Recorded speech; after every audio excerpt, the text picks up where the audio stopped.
Sumbangsi Anak Negeri, penemuan obat anti kanker oleh Profesor Dr. Ade Arsyanti SSI MSI. Penderita penyakit kanker jumlahnya diperkirakan 12 juta penderita per tahunnya, di mana 7,6 juta diantaranya meninggal, menjadi penyumbang kematian kedua di dunia, setelah penyakit jantung. Di Indonesia sendiri, kanker payudara meningkat pesat dan menempati peringkat nomor 1. Sedangkan perkembangan pembuatan obat anti kanker terbatas, belum lagi bahan baku obatnya juga terbatas menyebabkan mahalnya obat anti kanker. Disinilah peran ilmu kimia medisinal yang digeluti oleh Prof. Ade selama 26 tahun ini dan dikombinasikan dengan ilmu kimia komputasi dan bioinformatika, berperan dalam menemukan obat atau bahan baku obat-obatan terutama anti kanker. Hal ini bisa menjadi solusi ketergantungan negara RI terhadap impor obat atau bahan baku obat. Sebelum awal abad ke-20 sebagian besar obat-obatan berasal dari sumber alami, seperti tumbuhan dan mikroorganisme. Namun pada pertengahan abad ke-20, obat-obatan juga berasal dari sintesis kimia yang dikenal sebagai obat sintetik. Dengan modernisasi dan revolusi teknologi di bidang kimia medisinal menunjang kemudahan dalam merekayasa struktur molekul secara sintesis untuk menghasilkan entitas senyawa kimia baru yang dapat digunakan untuk terapi. Bagaimana peran ilmu kimia medisinal dan bioinformatika dalam proses penemuan dan pengembangan obat? Langkah pertama dalam pengembangan obat adalah mengidentifikasi penyakit dan analisis data biologi berupa gen maupun protein penyebab penyakit. Dengan mengetahui karakteristik gen atau protein target, maka dapat didesain banyak senyawa obat yang memiliki interaksi sesuai dengan target. Kemudian dari banyak pilihan-pilihan ini dilakukan high throughput screening, HTS bisa sampai 100.000 senyawa per hari, sehingga dihasilkan beberapa kandidat obat yang memiliki aktivitas melawan protein target. Selanjutnya interaksi antara beberapa kandidat obat hasil HTS dengan gen atau protein target dapat dipelajari dengan studi bioinformatika seperti virtual screening atau molecular modeling. Untuk mendapatkan kandidat dengan interaksi terbaik dengan target, dapat dilakukan dengan pendekatan kimia medisinal, baik secara sintesis kimia, kimia kombinatorial atau isolasi bahan alam. Kandidat obat hasil sintesis maupun hasil isolasi selanjutnya dilakukan serangkaian uji in vitro, in vivo, toksisitas atau preklinik, dan uji klinik. Kandidat obat yang telah lolos uji preklinik dan klinik dapat diproduksi dan dipasarkan.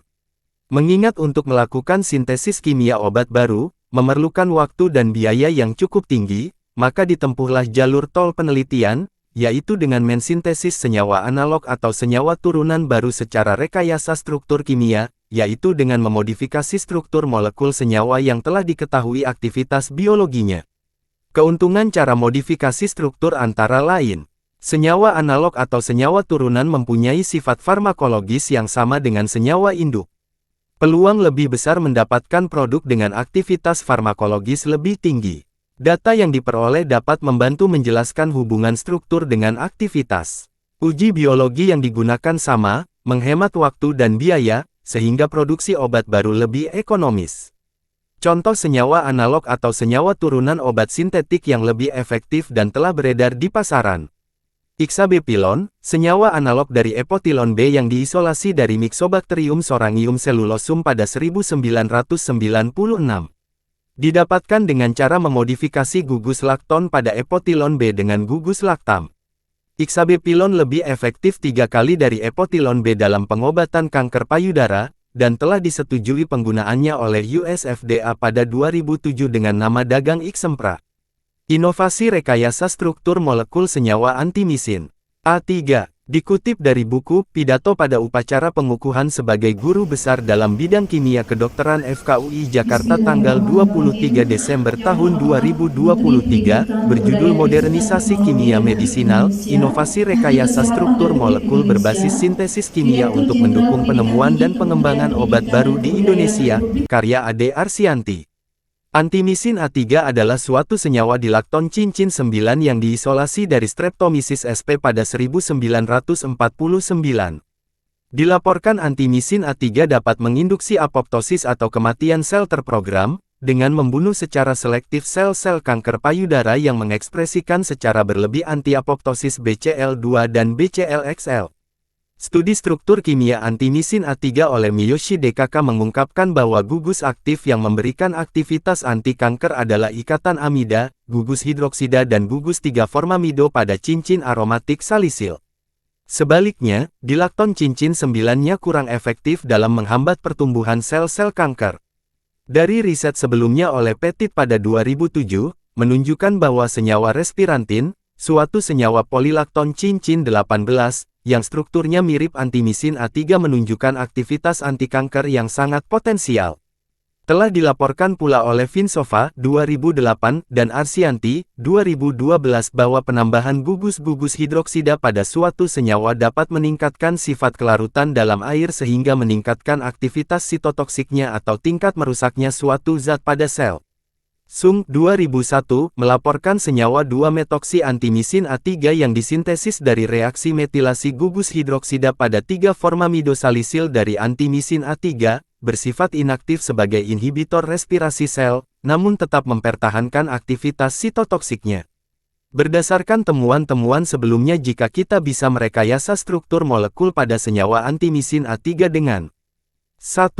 Memodifikasi dilakton cincin 9 menjadi tetralakton cincin 18. 2. Penambahan gugus hidroksi dan gugus 3-formamindo2 metoksi benzoil. Dapat dibuat senyawa analog yang selanjutnya kita sebut target analog antimisin A3, yang diharapkan sebagai pemicu apoptosis sel-sel kanker payudara. Untuk mempelajari prediksi awal interaksi yang terjadi antara antimisin A3 dan analog target 2 dengan reseptor target tumor payudara BCL2 dan EGFR, dilakukan secara bioinformatika melalui pendekatan simulasi docking, tabel 1. Semakin kecil atau semakin besar nilai negatif energi bebas Gibbs, dan semakin besar angka afinitas maka semakin spontan suatu proses. Nah, dari tabel terlihat nilai energi Gibbs dan afinitas pKi, senyawa analog 2 terhadap reseptor target BCL2 dan EGFR, lebih baik kestabilan dan afinitasnya dari antimisin A3. Serta senyawa analog 2 mempunyai jumlah donor hidrogen dan akseptor hidrogen lebih banyak yang berarti memiliki interaksi ikatan hidrogen dan kemampuan sebagai inhibitor reseptor target kanker payudara BCL2 dan EGFR.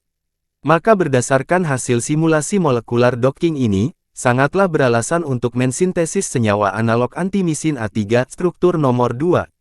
Sintesis senyawa analog 2 antimisin A3 dimulai dengan pembuatan senyawa intermediate diamida 3 melalui 5 tahap reaksi kimia dari senyawa awal bok-L-treonin, struktur nomor 8. Tahap ketiga merupakan tahap unik yang disebut one-pot homocoupling ring closing metathesis.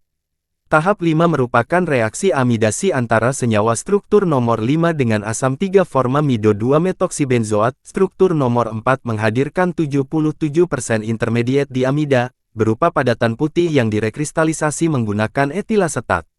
Tahap akhir sintesis adalah surplus asimetrik dihidroksilasi senyawa diamida 3, menggunakan ligan DHQ, 2-PHAL dengan oksidator OSO4 dan NMO, menghasilkan campuran diastomer yang dimurnikan dengan MPLC, medium performa C liquid chromatography, menghasilkan 58% senyawa analog 2 berupa padatan putih yang dapat direkristalisasi dengan metanol. Uji aktivitas anti-kanker. Uji in vitro menunjukkan bahwa diamida 3 IC50 28 mikrogram mililiter dan analog 2 IC50 36 mikrogram mililiter memiliki aktivitas anti-kanker payudara yang lebih kuat terhadap sel MCF7 dibandingkan senyawa awal antimisin A3 IC50 75 mikrogram mililiter.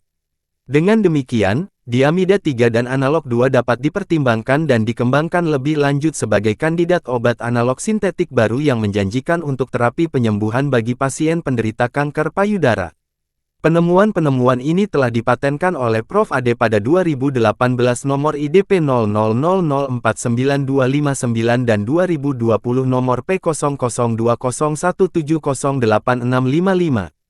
Sehingga negara Indonesia bisa membuat obat tanpa tergantung izin paten dari luar negeri. Berdasarkan informasi dari orang dekat, saat berita ini dibuat, beberapa perusahaan farmasi sudah mengajak kerjasama pengembangan obat anti-kanker. Mudah-mudahan kerjasama ini bisa terrealisasi sehingga warga plus 62 bisa menyembuhkan penyakit kanker payudara yang lebih efektif dan ekonomis.